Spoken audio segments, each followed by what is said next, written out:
Oi, tudo bem? Esse é o BTC Money, seu programa de finanças pessoais e investimentos da BTC.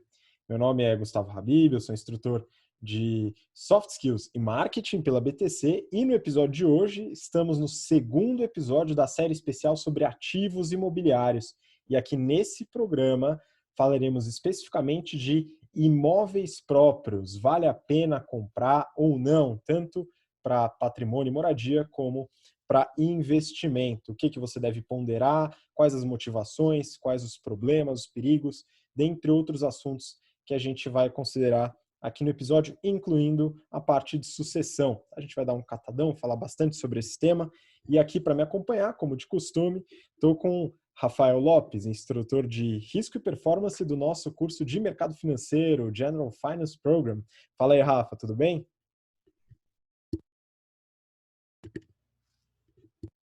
Fala pessoal, tudo bem? Bem-vindos a mais um episódio. Hoje vamos falar de um tema super interessante, falar sobre fundos imobiliários, investimentos imobiliários na nossa sequência. E eu queria aproveitar, pessoal, para lembrar vocês que a gente está com as matrículas, as inscrições abertas para o nosso curso de finanças, o GFP, o General Finance Program. Vocês conseguem mais informações no nosso site www.btcompany.com.br/GFP. Tá bombando, todo mundo querendo aprender tudo sobre investimentos, então não perde tempo, entra lá que a gente está com um round ainda com valores mais baixos. Então não perde essa oportunidade, aproveite.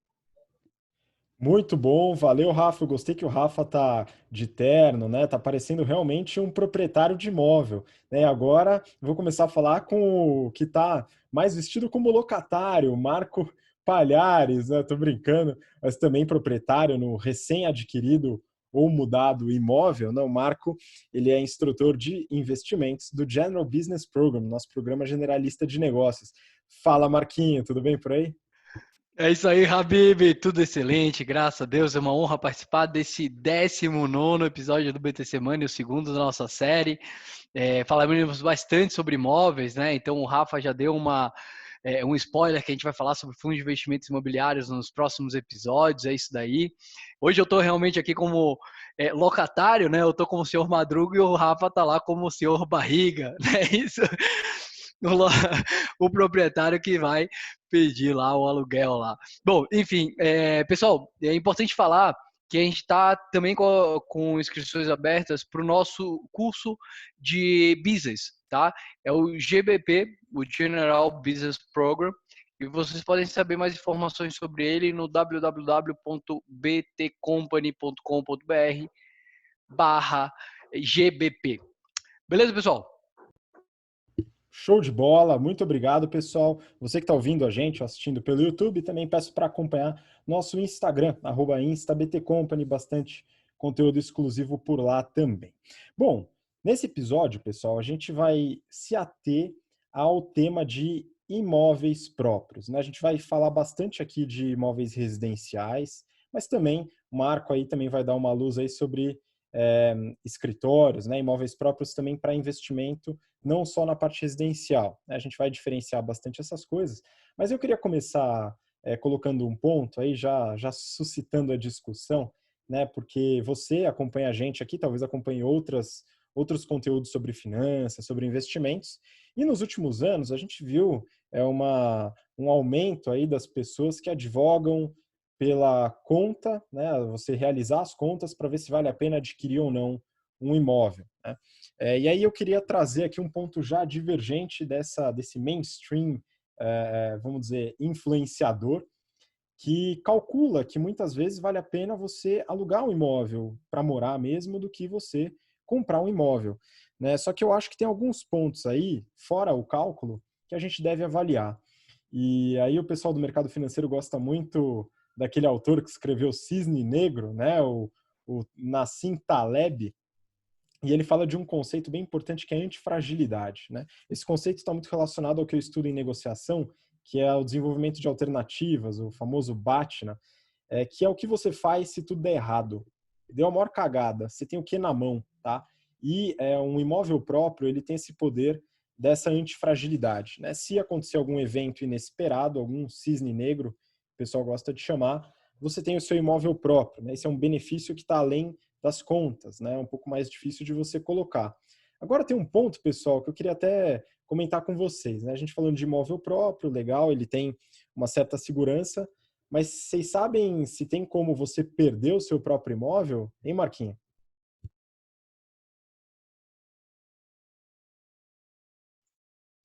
Tem sim, Rabi. Tem algumas maneiras de você perder o seu próprio imóvel. Uma delas é se a gente deixar de pagar condomínio, não é isso? Inclusive, eu fui síndico do antigo prédio que eu morava e tinha lá um condômino que, cara, anos sem pagar o condomínio. Óbvio que é um processo longo, né? Porque é um processo judicial, mas o apartamento dele foi, inclusive, a leilão. Né? Então, existe essas maneiras da gente perder o nosso próprio imóvel. Mas, assim, a pessoa tem que vacilar muito, né, Habib, para conseguir perder um imóvel, né? De maneira geral, os imóveis são considerados como um dos investimentos mais sólidos, né? A grande maioria dos brasileiros, principalmente os mais velhos, tem essa tradição, né? Eu que trabalhei muito já com finanças pessoais, existia muito conceito, né? Então, vou trabalhando, vou ganhando dinheiro, sobrou algum dinheiro, compro terra. Né? Mas, aí você vai ver lá no final do planejamento sucessório que a gente vai falar daqui a pouco, o cara, R$ 1.000.000, tudo em líquido, tudo em terreno, né?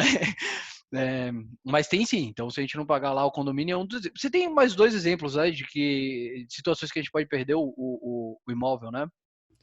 Pois é, Marco, esse ponto que você comentou é importante, né? Você pode, se você tiver um próprio imóvel, né, tem essa questão da segurança, mas ainda assim dá para perder, né? Um dos pontos é esse que você falou, deixar de pagar o condomínio. Então você pode deixar de pagar o IPTU, você vai ter um grande prejuízo no seu lombo, né? Se você deixar de pagar as contas também, se você quebrar uma empresa e tiver uma porrada de dívida, ninguém pode ir atrás do seu imóvel, então tem essa segurança. Mas se você deixar de pagar condomínio, a ação de despejo pode colocar o seu imóvel a leilão por um preço muito mais baixo do que o preço de mercado, na maioria das vezes, e ainda o valor do imóvel vai ser retirado de você para pagar a dívida que você está devendo, e no fim você fica com uma mão na frente e outra atrás, né? Então, é realmente bem complicado, né? Esse é um ponto importante, né? Outro ponto de perigo, vamos dizer assim, do imóvel são desastres naturais, né? Então, aqui no Brasil é um pouco mais difícil, né? Mas se você vai numa região de furacões, por exemplo,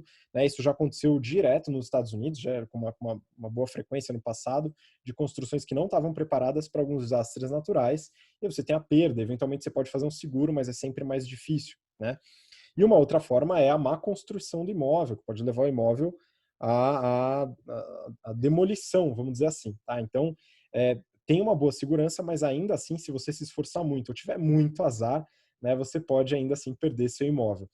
E aí, beleza, a gente falando da importância da segurança que traz o imóvel próprio, que deve ser avaliada e colocada na mesa, né, eu tenho uma opinião bem forte no sentido de que se você não tem nenhum imóvel, todo o dinheiro que você guardar deve ser preparado para que você compre o seu primeiro imóvel, sem fazer qualquer conta, claro, não fazendo uma compra ruim, né, fazendo uma compra boa, mas buscando a aquisição de imóvel sem ponderar se você deve alugar ou comprar. A partir do primeiro imóvel, aí eu acho que a conta já pode ser muito bem-vinda. Essa é uma opinião e eu guardo ela muito bem para mim, né? Utilizo-a com certeza.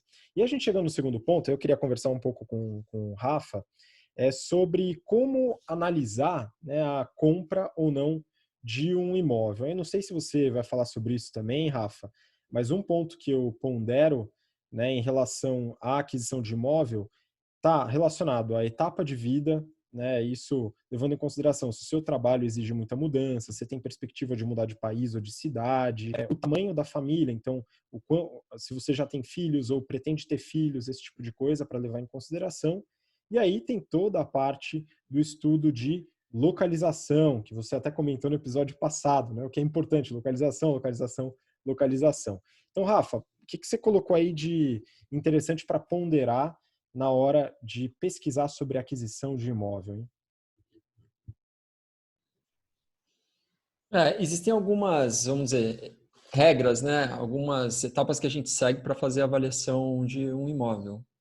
Então, a primeira coisa que a gente deve olhar, Habib e Marquinhos, é a comparação entre o que a gente chama de custo de reprodução e valor de mercado. Tá? O custo de reprodução é basicamente o seu custo para levantar um imóvel do zero. Então, comprar o tijolo, o cimento, contratar um pedreiro, fazer um desenho ali arquitetônico e levantar o seu imóvel. Então, se você chega numa determinada região e faz a seguinte avaliação, compara o valor de mercado daqueles imóveis, o valor que ele está sendo negociado, com o custo de reprodução.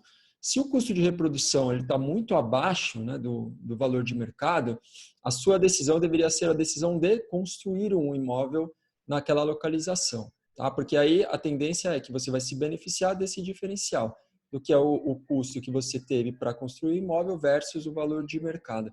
Se você está numa situação inversa, ou seja, que o valor de mercado ele é inferior ao custo de reprodução, aí ao invés de construir, vale mais a pena você comprar o imóvel. Por quê? Porque a tendência é que ao longo do tempo, o valor do imóvel ele convirja para esse custo de reprodução. Tá? Então aí você ganharia por conta dessa valorização que vai acontecer naturalmente, tá? Em que situação o valor de mercado ele fica acima do custo de reposição? Ele fica, porque isso é uma situação artificial, né? Não deveria acontecer.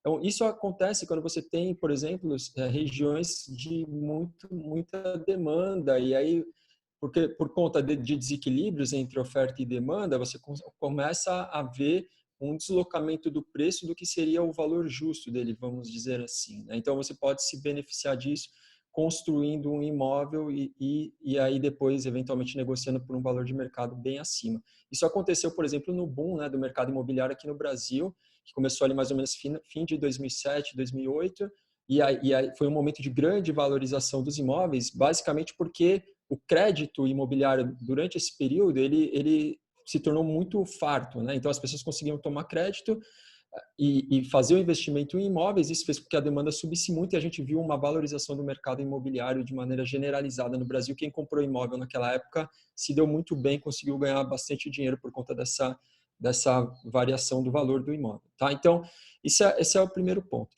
Uma outra questão importante, né, que a gente tem que avaliar é a questão dos contratos de aluguel. Quando a gente compra um imóvel para alugar, em geral, o prazo desse contrato é um prazo de 2 anos e meio. Né? E esse contrato ele tem uma cláusula de reajuste por IGPM. Isso é bom, por um lado, porque gera proteção contra a inflação, né? Só que o prazo de 2 anos e meio é um prazo curto. Então, se eu for comparar o investimento em imóvel, por exemplo, com o investimento na renda fixa ou na renda variável, esse investimento ele é um que a gente chama de investimento híbrido. Por que é um investimento híbrido? Porque quando eu estou longe do término do contrato de aluguel, o meu fluxo de renda se comporta como uma renda fixa. Eu tenho previsibilidade, eu sei que eu vou receber aquele aluguel.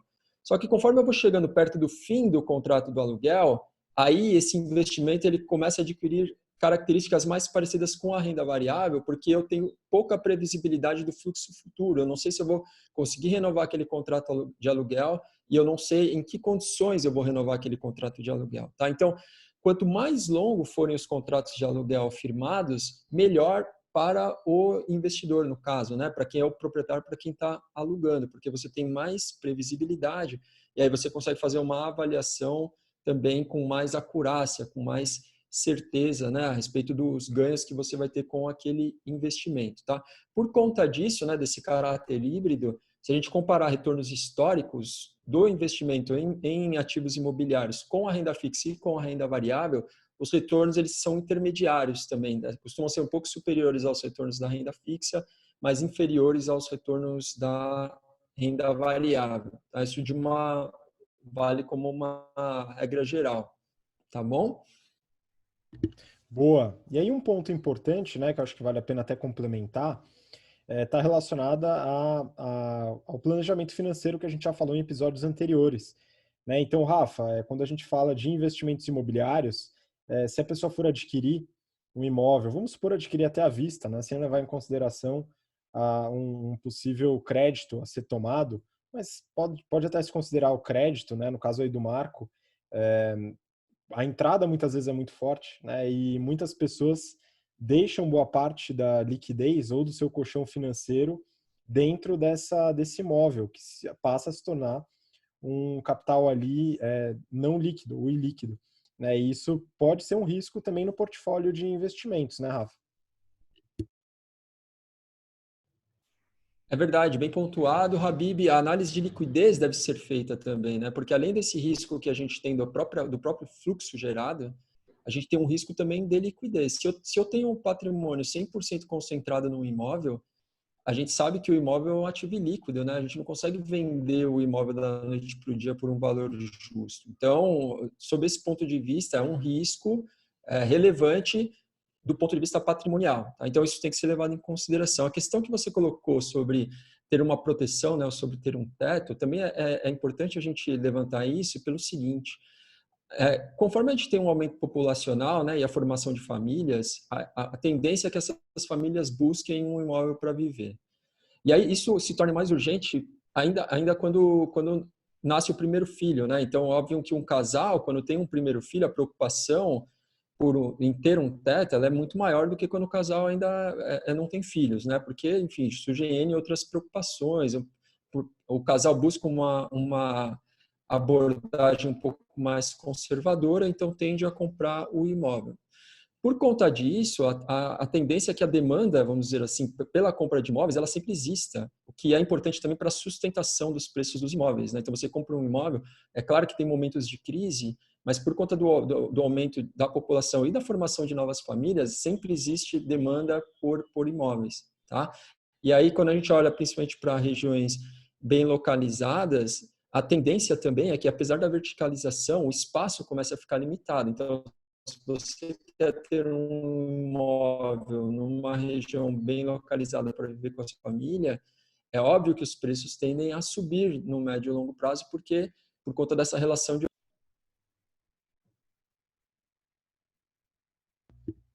E Rafa, deu uma travada aí no último ponto. Se você puder só repetir aí a partir do aumento do valor do imóvel, só para completar a ideia. Tá, é que a gente sempre tem quando a gente olha para a relação entre forças de oferta e demanda, por conta do aumento populacional, né, da formação de novas famílias, a gente sempre tem novas famílias buscando imóveis, o que gera a força de demanda constante. Essa demanda sempre existe e isso dá sustentação para os preços. Se a gente olhar para bairros ou regiões mais bem localizadas, isso tende a ser um efeito maior ainda. Por quê? Porque apesar da verticalização, conforme você vai construindo mais imóveis, o espaço começa a ficar limitado. Limitou o espaço, você necessariamente vai ter uma restrição de oferta, mas a demanda por aquela boa localização, por aquele bom bairro, ela continua existindo. Então, a tendência é que a valorização continue acontecendo, principalmente nessas regiões.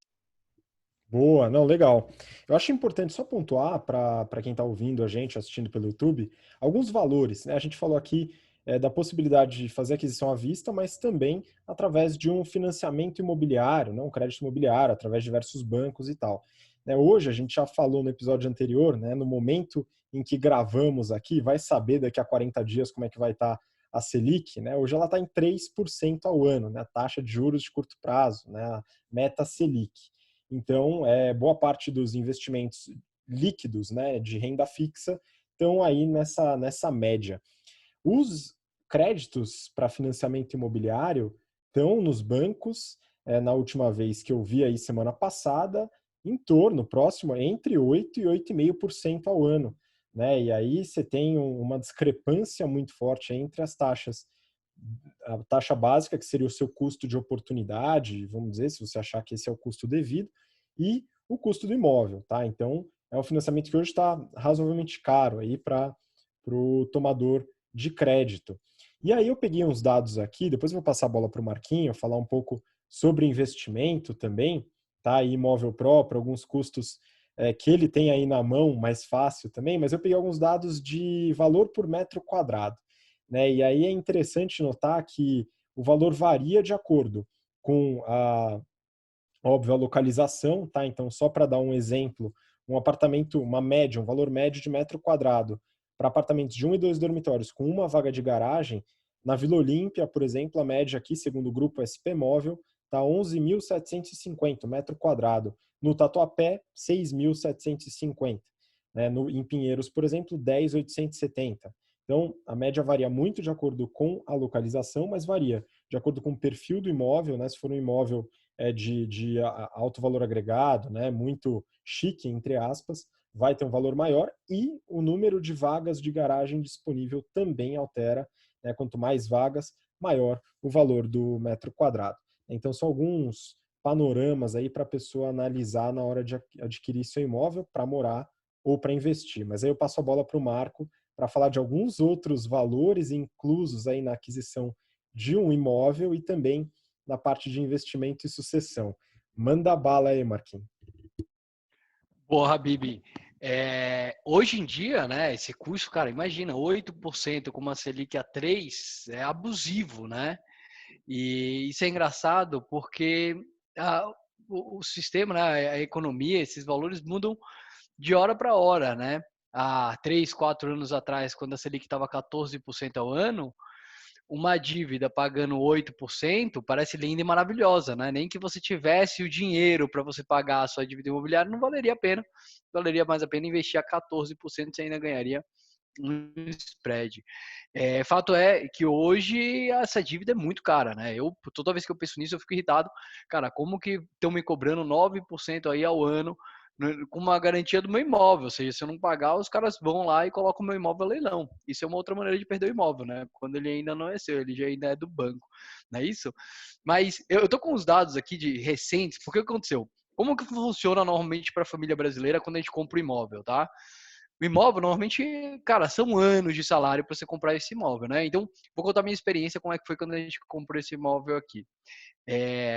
Primeiro, a gente pegou um imóvel, a gente não tinha nem 30% do valor do imóvel para pagar o valor da entrada, né? Porque o banco, ele normalmente só financia os outros 70%.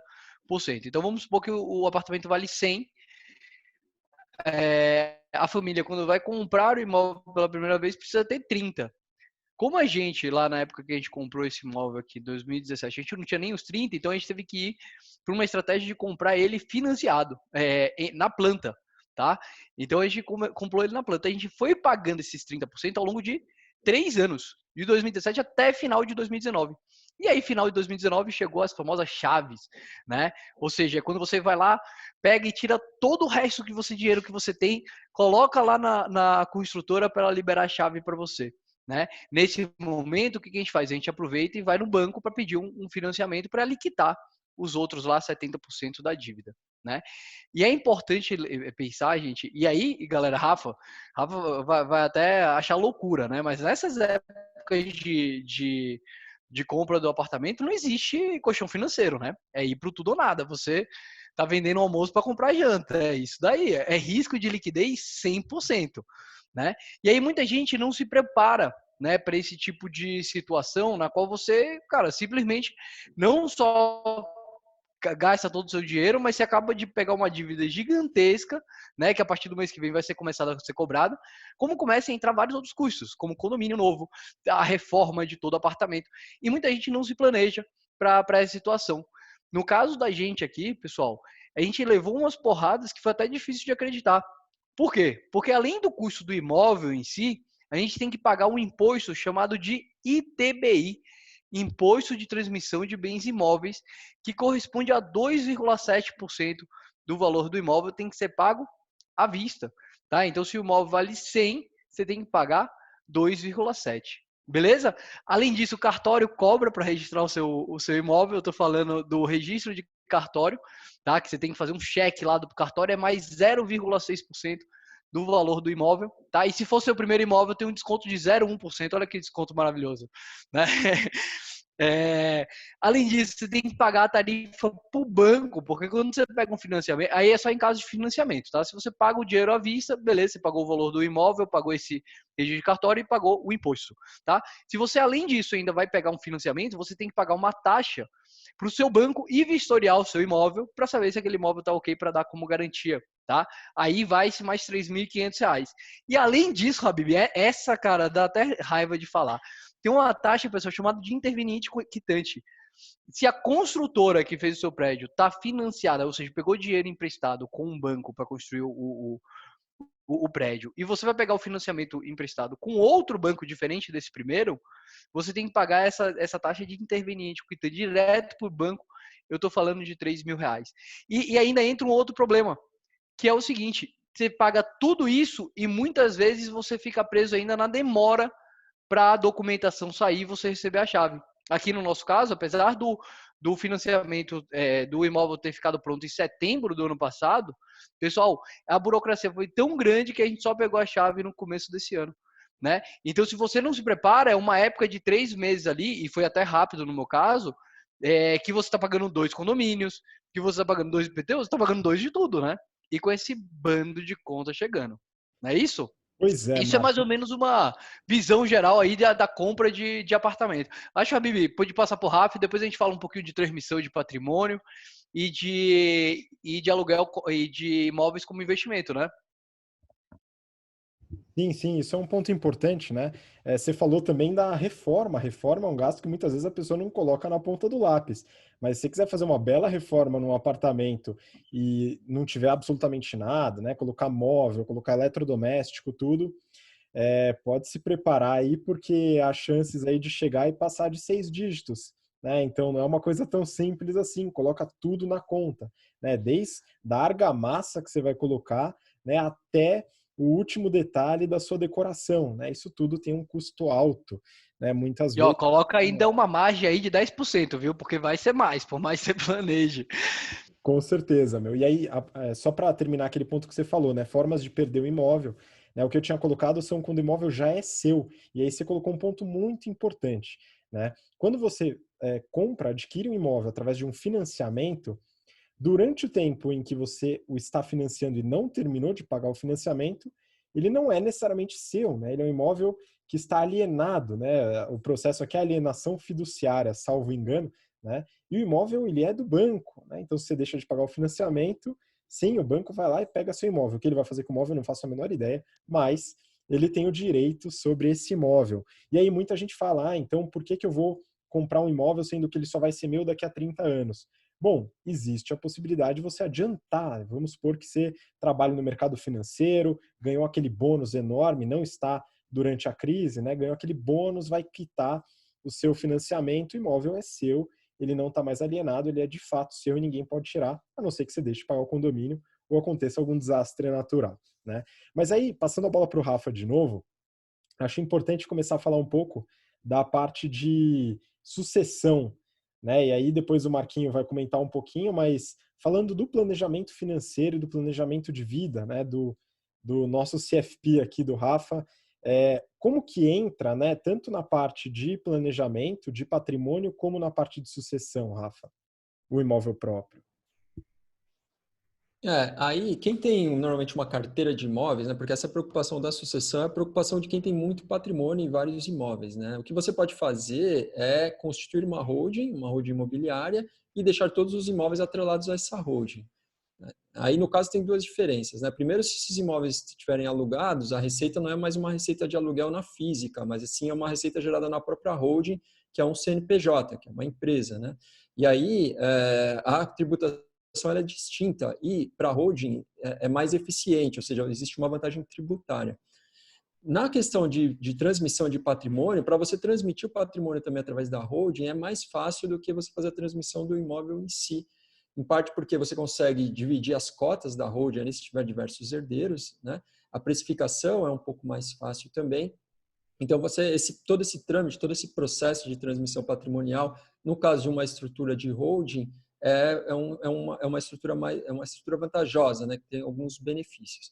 Aí vale a pena, de novo, né?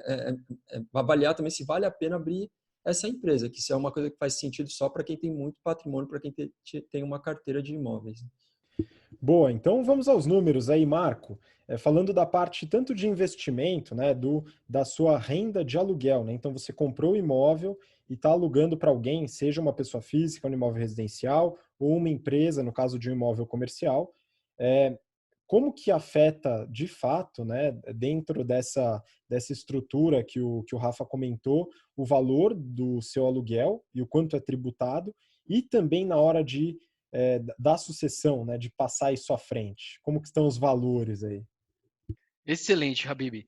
Então, começando pela parte de sucessão, né, que o Rafa acabou de comentar. Pessoal, o que é a sucessão, tá? É quando a gente morre e a gente vai transmitir esses imóveis ou esses investimentos para os nossos sucessores, para os nossos herdeiros, tá? Nesse processo de transmissão, que aqui no Brasil ele é judicial e é chamado de inventário, existem diversos custos. como, por exemplo, o imposto de transmissão de causa, morte ou doação, o custo do advogado, custos cartorais, isso tudo gira entre 10 a 20% aí do tamanho do patrimônio do cliente. Isso pode ser um valor gigantesco. Então, pensando naqueles brasileiros que, cara, construíram lá um patrimônio de R$1 milhão em imóveis. A família, para ter acesso aos imóveis dele, para depois, inclusive, querer vender, se quiser, precisa ter de liquidez ali entre 10 a 20% do valor do patrimônio, esses 100 a 200 mil reais. Não é isso? Isso, Habib, vai ser verdade tanto se o patrimônio do cliente tiver em forma do imóvel mesmo, então está o imóvel no nome do cliente, quanto se ele tiver uma empresa que seja holding, né, que seja detentora desses imóveis. Né? Existe uma vantagem muito grande, porque você pode organizar isso tudo lá ao longo do tempo, você pode antecipar até alguns tipos de custos, como o ITCMD, em caso de doação em vida, mas é na parte tributária, quando a gente está considerando o imóvel como investimento, que a gente tem o maior ganho. O que é isso? Imagina que você tem lá vários imóveis, né? Se ao longo da sua vida foi comprando vários imóveis, então, igual a maioria dos brasileiros lá. Então, comprou lá um monte de imóvel e aí todo o dinheiro que você recebe de aluguel, pessoal, ele é considerado como uma renda tributável. Ele entra lá na declaração de imposto de renda anual, que a gente tem que fazer lá todo ano, esse ano até junho, ele entra como uma renda tributável que vai ser tributado em até 27,5%. Ou seja, se você ganhar 100, vai 27,5 de imposto, sobra 73 para você. Tá bom? Marquinho, 72,5. qual que é a Oi. média? Qual que é a média que tá girando aí a renda de aluguel em percentual do valor do imóvel? Excelente, Habib. Eu peguei um índice aqui da FIPZAP, tá? E aí é bem legal esse índice, galera. Vocês colocarem no Google, vocês vão achar ele. E ele vem discriminado por região de pesquisa, tá? Então eles pesquisam em São Paulo, Rio de Janeiro, Belo Horizonte, Brasília, Salvador, Vitória, Goiânia. Eu vou usar aqui a média, tá? Então a média, pessoal, dessas regiões que o FIPZAP pesquisa, o preço por metro quadrado é de 7.277 para imóveis residenciais, tá? Só para vocês terem uma ideia, a média do que subiu de imóveis de janeiro até fevereiro do ano passado, subiu 1%, Rafa, o preço dos imóveis. A média dos últimos 12 meses, 5,14%. Ou seja, a gente está vendo realmente o preço dos imóveis subindo de novo, acho que muito provavelmente por causa da Selic baixa, né, a taxa de juros. E a rentabilidade do aluguel, ou seja, o quanto a gente ganha de aluguel dividido pelo valor do patrimônio, na média está em 0,4% ao mês. Ou seja, pessoal, considerando os 12 meses, a gente está chegando lá quase em 5% de renda, ou seja, muito a mais do que a Selic, do que uma taxa básica de juros que a gente vai investir hoje em dia. Perfeito? Então, cada vez mais que a Selic baixa, mais atrativo é o investimento em imóveis. Não é à toa que, normalmente, quando a Selic cai, como foi o que aconteceu lá de 2008 até 2013, mais ou menos, foi a explosão que o Rafa comentou no preço dos imóveis. Depois de 2013 até 2017, os preços dos imóveis estabilizaram e teve praça que até caiu o preço, né? Eu tenho muito contato lá com o pessoal de Salvador, lá os preços efetivamente caíram. E agora, por que está subindo de novo? Porque a gente tem a taxa de juros caindo de novo. Então tem essa relação e isso faz com que muitos youtubers, né, colegas aí de investimento, voltem a falar mais sobre investimento imobiliário justamente por causa dessa queda da taxa básica de juros. Muito bom. E só voltando o tópico, porque eu te interrompi aí para perguntar do aluguel, né? Você estava falando, se ele estiver na estrutura da pessoa física mesmo, pode ser tributado até 27,5% o valor dessa rentabilidade de 0,4%, né, na média sobre o valor do imóvel. E se estiver na estrutura da holding, em qual que é a tributação em cima da renda? Então, boa pergunta. Quando o imóvel é da holding, tudo que entra para a receita da holding, todos os aluguéis entra como receita da holding. E aí vai depender, Habib, da maneira que é estruturada a holding. Esse imposto pode variar de 11% até 14%, tá? Mas mesmo os 14% já é muito menos do que os 27,5% que a gente tem na pessoa física. E aí, quando você faz a distribuição dessa receita da holding para os acionistas, né, para a pessoa física de novo, esse repasse é feito via dividendos, que aqui no Brasil ele é zerado, ou seja, o imposto efetivo mesmo vai chegar ali em 11% a 14%, uma eficiência muito maior tributariamente do que ter os imóveis na pessoa física. Muito bom. Então, quando a gente fala de sucessão, tem o ITCMD, tem as taxas cartorárias, né, todo o custo de inventário, advogados, que você falou que é importante. Isso tanto no modelo holding como na pessoa física, né? O caso da holding, como o Rafa comentou, tem os custos da empresa, a estrutura, e às vezes vale a pena mesmo quando você tem um patrimônio um pouco mais parrudo, né? Isso é importante. E aí a questão da tributação em cima da renda do aluguel, né? E esse é um ponto muito importante, porque na pessoa física 27,5%, né, o limite. Na holding até 14%, de 11% a 14%. E aí, no caso de fundos imobiliários, que é tema de próximos episódios, né, hoje a tributação sobre a renda do aluguel é 0,0%.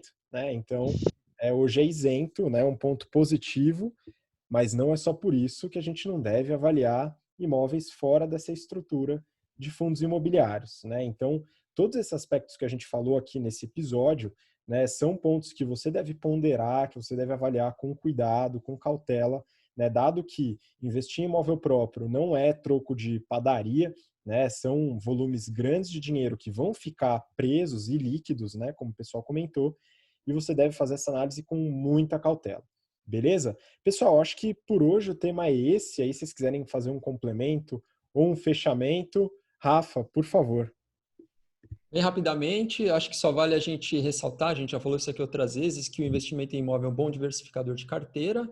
E uma característica muito importante é que esse investimento, em geral, ele é protegido contra variações da inflação, por duas razões. Porque o custo de reposição, né, o custo de reprodução, ele varia também com a inflação. Então, quando você olha para o custo do material de construção, para o custo de mão de obra, tende a variar com a inflação, e porque os aluguéis também são reajustados pela inflação. Então, por essas duas razões, quando a gente faz um investimento em ativos imobiliários, a valorização, ou como esse ativo varia ao longo do tempo, em geral, essa variação está atrelada à inflação, o que gera proteção, né? Proteção em termos de ganho real, tá bom? É só isso que eu queria para finalizar. Valeu, pessoal. Espero que tenham gostado. Até o próximo episódio. Um grande abraço. Valeu, Rafa. Marco, manda aí seu recado final. Valeu, pessoal. Obrigado por terem ouvido, assistido até aqui. Até o próximo BTC Money. Valeu, Marquinho. Valeu, Rafa. Muito obrigado você que ouviu ou assistiu até agora. A gente vai continuar essa série sobre ativos imobiliários. Ainda falaremos sobre terrenos, fundos imobiliários, LCIs, CRIs. Então tem muita coisa para a gente conversar sobre esse tema que é extenso, que é complexo e que a gente vai tentar facilitar e trazer com exemplos práticos aqui para você no BTC Money. Nos vemos na próxima semana. Acompanhe a série, segue a gente no Instagram, @instabtcompany, e até o próximo episódio. Um grande abraço, tchau, tchau.